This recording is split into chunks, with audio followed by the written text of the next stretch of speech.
It's Thursday. That means a virtual house call from KRDO News Channel 13's Dr. John Torres. Yeah, Dr. John joining us via Skype this afternoon. Good afternoon, Dr. John. Good afternoon. How are you guys doing today? Doing pretty good. All right, let's begin with smoking. We're seeing more and more no smoking signs wherever we go, but researchers are seeing if it's even worth it.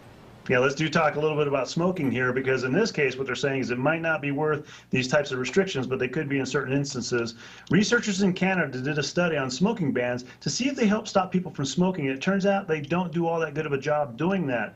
Also, government initiatives to encourage people to kick the habit, for some, just means relocating to a different part. Researchers say deeper inspiration to stop smoking comes from having friends or family who set an example or being around non-smokers.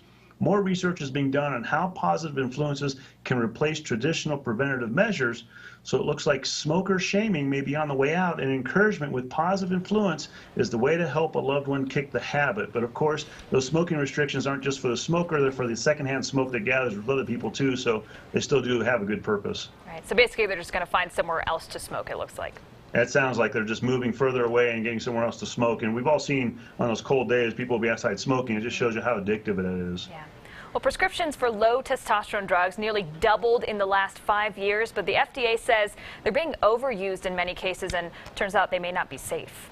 You know, I think everybody's seen those commercials on TV. If you have low energy, if you have a low sex drive, you want to take testosterone. That's what the commercials say. Well, it's supposed to reinvigorate everything from a man's libido to the man's muscles.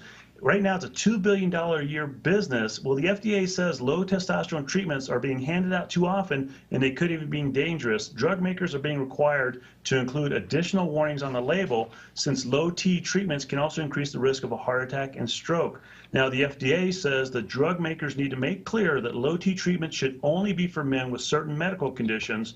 Testosterone has not been approved to combat normal aging. There's no cure for that yet, so the vast majority of men don't really end up needing it.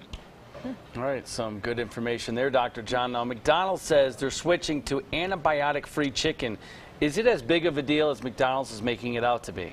You know, I think it is going to be a very huge deal, because it turns out 80% of antibiotics are used in animals. So if we can stop that, we can hopefully stop some of this antibiotic resistance. As a matter of fact, McDonald's says it won't buy chickens raised on antibiotics that are also used in human medicine.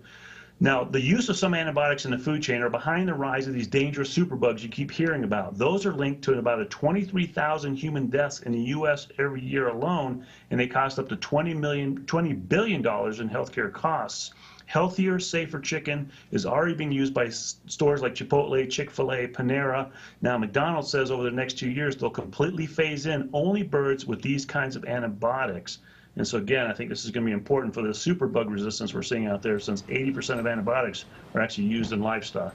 Interesting. And we're seeing McDonald's trying to change its image and look more healthy, and we've seen other restaurants do that as well. Do you think that Americans want to eat healthier?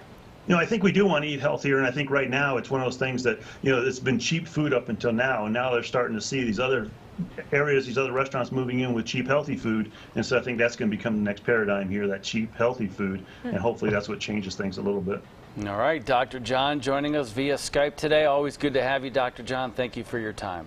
You bet. Have a great rest of the week. We will be seeing you on Mondays and Thursdays starting in the next couple of weeks. So making Mondays a little brighter. Yeah, it's always good to have Dr. John. We usually have him on Tuesdays and Thursdays, but in the near future it's going to be on Mondays and Thursdays, and he always gives us very valuable information. Absolutely.